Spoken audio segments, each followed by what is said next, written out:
National हायवेचं काम सुरू असताना प्रकाशा गावाचा पाणी पुरवठा खंडित, ठेकेदाराच्या दुर्लक्षामुळे बोरवेल निकामी. विसरवाडी ते खेती या नॅशनल हायवेचं काम सुरू असताना शहादा तालुक्यातील प्रकाशा, डामरखेडा गावांना जोडणाऱ्या नवीन पुलाच्या बांधकामादरम्यान ठेकेदाराच्या निष्काळजीपणामुळे दोन्ही गावांना पाणी पुरवठा करणारी मुख्य बोरवेल आणि जलवाहिनी तुटली आहे. त्यामुळे प्रकाशा गावाचा पाणी पुरवठा पूर्णपणे बंद झालाय. काम सुरू असताना जमिनीखालून पाणी पुरवठा करणारी जलवाहिनी गेली असल्याची माहिती असतानाही ठेकेदारानं दुर्लक्ष केल्याचं समोर आलंय. घटनेची माहिती मिळताच माजी जिल्हा परिषद उपाध्यक्ष रामचंद्र पाटील यांनी घटनास्थळी धाव घेत ठेकेदार आणि प्रशासनाला जाब विचारलाय. गावात पाणी पुरवठा होतो त्या पंपाजवळ त्यांनी खोदकाम लावताना तो पंपच त्यांनी डायरेक्ट तोडून टाकला.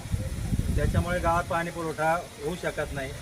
कारण 4-5 दिवसापासून पाणी पुरवठा गावातला इलेक्ट्रिक लाईन म्हणा किंवा काही कारणामुळे थोडंफार कमी जास्त होत होते.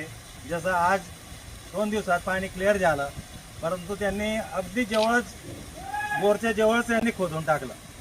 त्याच्यामुळे पाणी आज गावाला मिळणार नाही. तर याची जबाबदारी शासनावर का काम करणाऱ्यावर ते सांगा. कारण काय आहे की वेळोवेळी कलेक्टर मॅडमनी इथे व्हिजिट दिली, प्रांत साहेबांनी दिलं, मागचे तहसीलदार साहेबी नेहमी सतत पाठपुरावा करत होते. परंतु शेवटी आमच्या इथले वायरमन आहेत, वॉचमन आहे, यांनी सांगितलं की 10 फूट लांब असू द्या. व त्यांनी आरामखोरांनी ते अगदी जवळ जाऊन त्यांनी मुद्दाम बुद्धिपुरस्कार ते बोर पाडला. तर याची जबाबदारी त्यांनी घेतलं. ठीक आहे, 2 दिवसात जे पाणी सुरळीत झालं नाही तर गावाजवळ रस्ता रोको करण्यात येईल, हे आपल्याला मी सांगू इच्छितो. दरम्यान शहादा तहसीलदार संभाजी पाटील यांनी तातडीनं पाहणी करून बोरवेल दुरुस्ती आणि पर्यायी पाणी पुरवठ्याचे आदेश दिलेत. या घटनेमुळे संतप्त ग्रामस्थांनी आंदोलनाचा इशारा दिला असून पाणी पुरवठा लवकर सुरळीत करण्याची मागणी केली आहे. संविधान न्यूज, नंदुरबार.